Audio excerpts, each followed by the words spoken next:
Good morning, everybody. Welcome back to our happy place. I wanted to jump on this morning and show you a quick crafting tutorial. I say this morning because it is 8:46, way later than I intended to get started.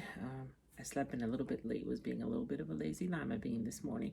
But anyway, I have an order that to do. I thought it would be a perfect time to do my first crafting tutorial and bring you guys along. So I'm going to flip you around so you can see my computer and we are going to get started. Okay, so I am using Cricut Design Space for this. I have my mat open, or I already have Cricut Design Space open for you. And basically what I am going to do is click on the text box right here. And I am going to type in the words, hello, if I spell it correctly, hello, gorgeous. Okay. What I am actually creating is a decal for this client's rearview mirror.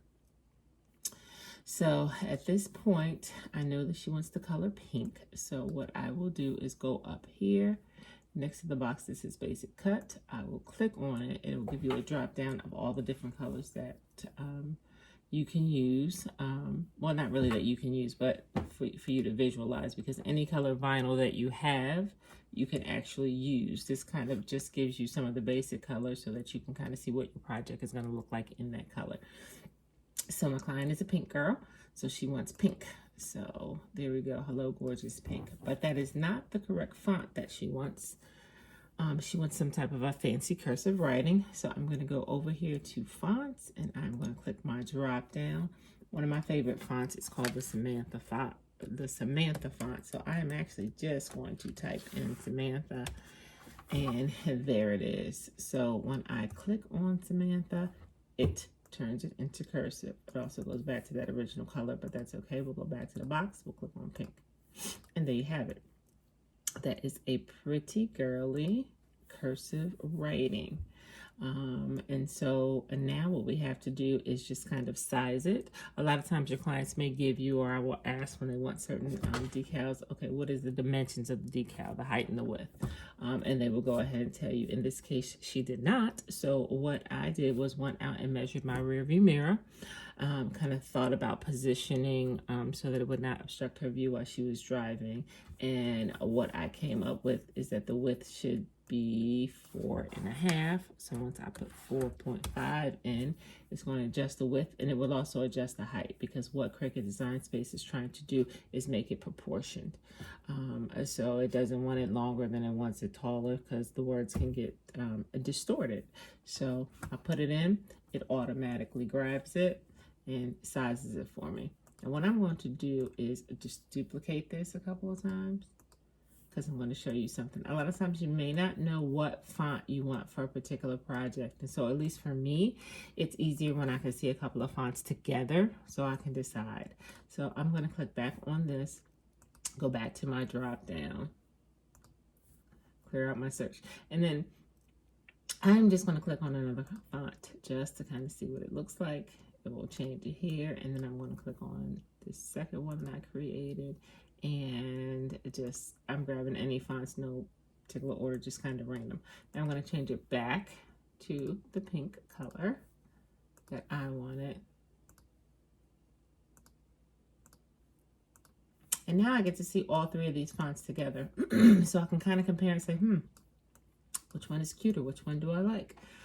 A lot of times I will, if a client is really unsure, I will just kind of take a screenshot of all of them and send it to them and say, hey, which one do you like the best? But in this case, since you just said cursive writing, I kind of went with this one. Although this font is cute. I've never used it before. Santa Fe Standard. I have to keep that in mind.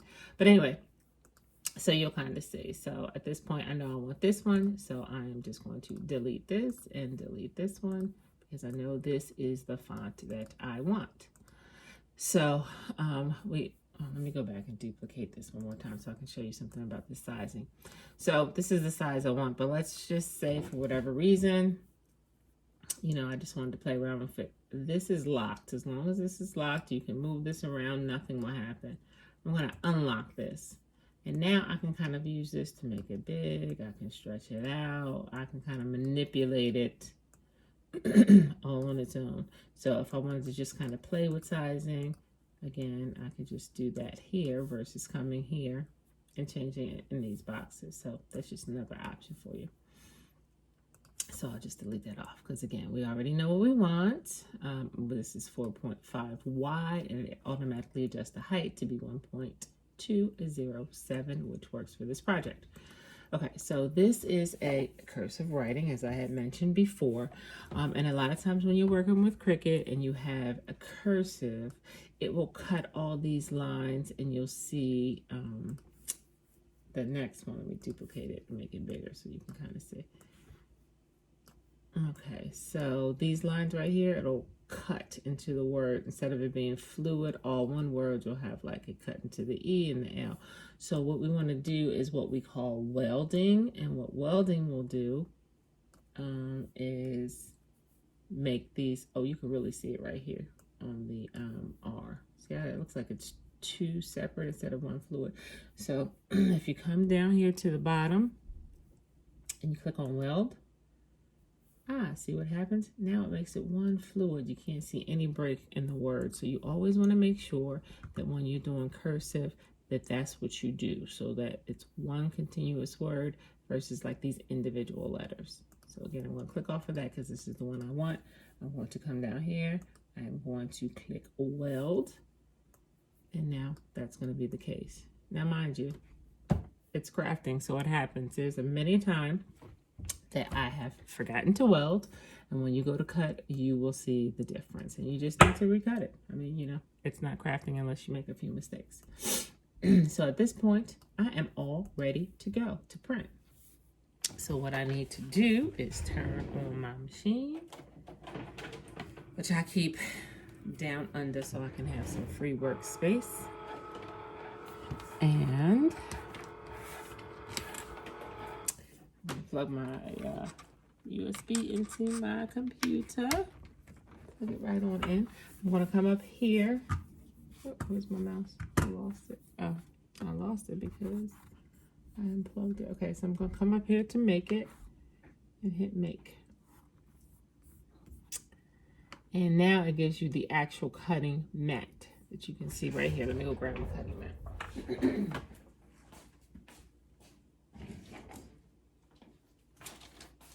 And let me go grab my vinyl that I'm going to use.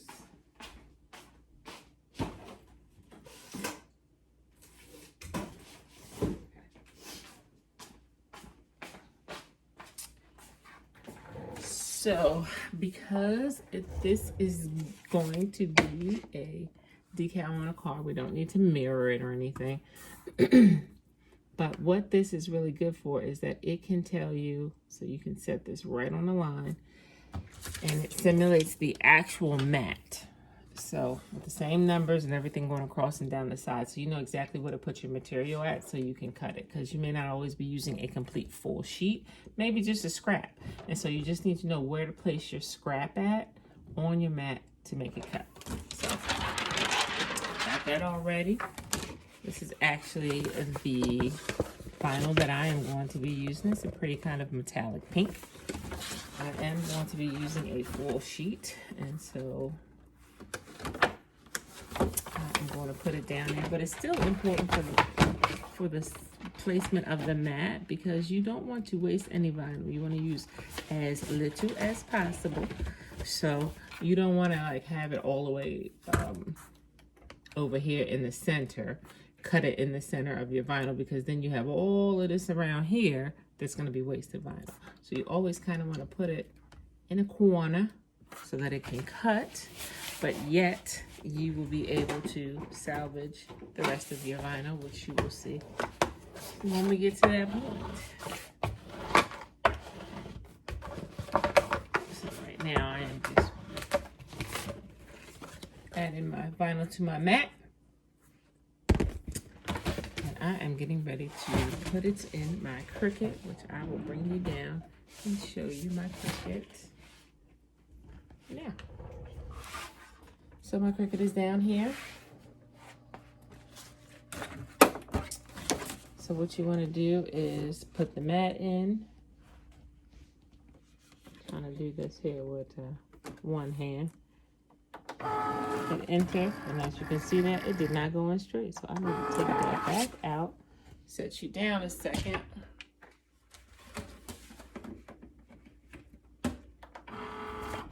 Much better. So now the vinyl is in, straight, ready to go. I'm going to go back up here to the computer, and now I am going to hit continue down here. It's actually picking up my Cricut Maker, because if you have several different machines, they will show up in the drop down menu and you have to choose which one you want.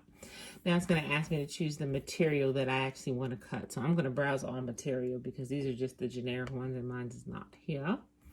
And I'm going to type in here metallic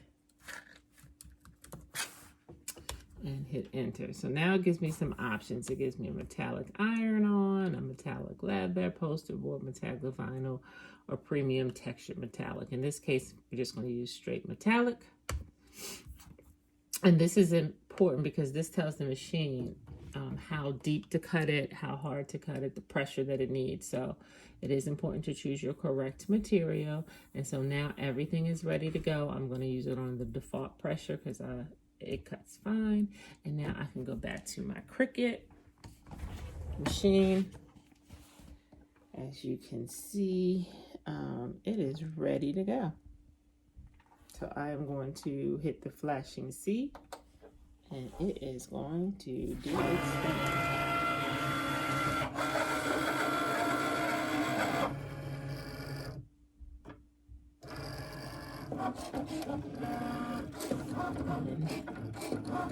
Cut it out, and I will be back when it's all finished.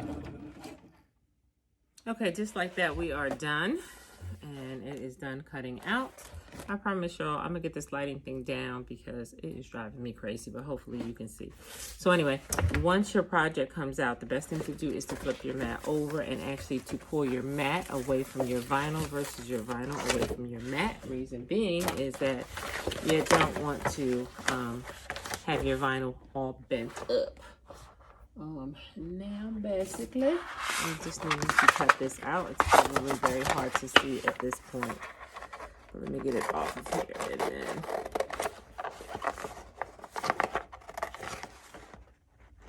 then now you'll probably be able to see what I mean when I talked about your positioning, because now I still have, as you can see, a full sheet because I printed it out right in that right hand corner, which left me all of that. Can you imagine if I would have printed it like here in the center, and then I would have tried to cut that out and would have wasted all around there. So again, positioning is key to save your vinyl because there is a cost involved. Okay, we'll put that to the side. We now have just this little piece, and now we have to do what we call weeding.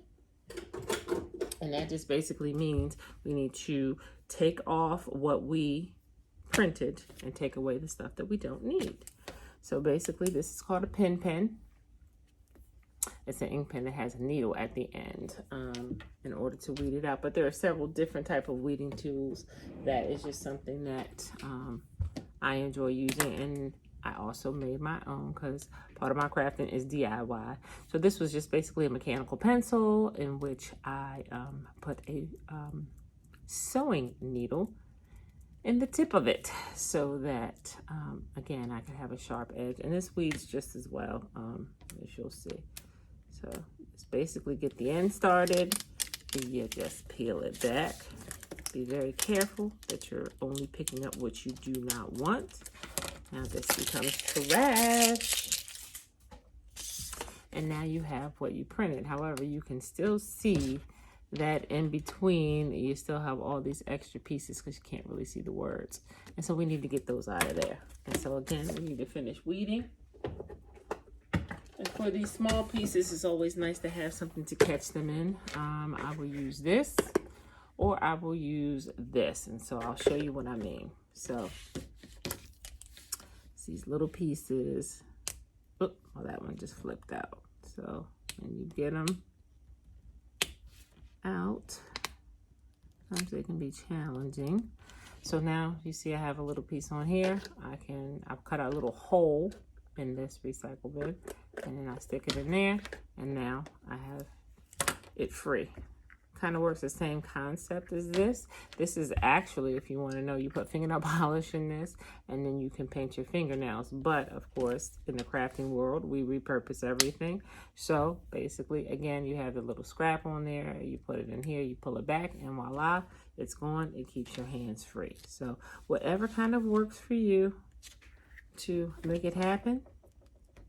That's why I have several different things, because, you know, given the day or time, I may change my mind on what I want to use. But again, just be careful when you're reading, because you do not want to stick any holes into the actual word. So I'm going to quickly go ahead and read this.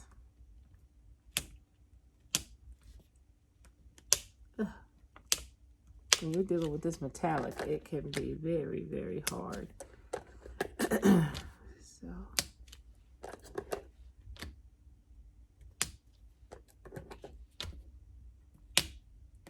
but this a makeshift weeder is, I think, my favorite by far. And yes, probably everything you have seen this morning is purple. If you haven't discovered already, that is my favorite color. And so now here we have it. It is Hello Gorgeous. It is ready to go on her rearview mirror. Now, because this is in order, typically what I would do if I was putting it on something, I would just go ahead, put my transfer paper on there, which is basically just sticky tape, and then I would transfer it to an object. So say I want to put it on here, I would put it on here. But because this is an order that I have to send away, I am going to actually leave it on this particular paper. I'm going to trim it so that it is a little bit neater and a little bit smaller. Be careful when you're trimming it so you don't cut it off. And I'll be right back to show you what I do next. Okay, so we need to cover this with transfer tape. I am actually using just clear contact paper because I like this, because it has a level of stickiness, but not too sticky. You can get all different things.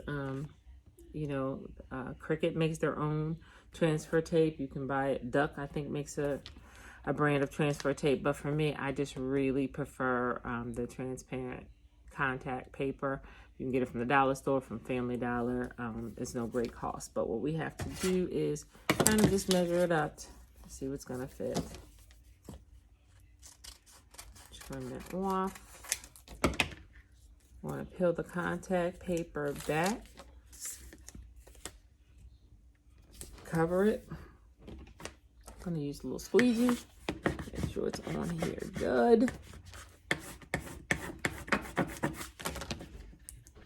And so essentially what will happen,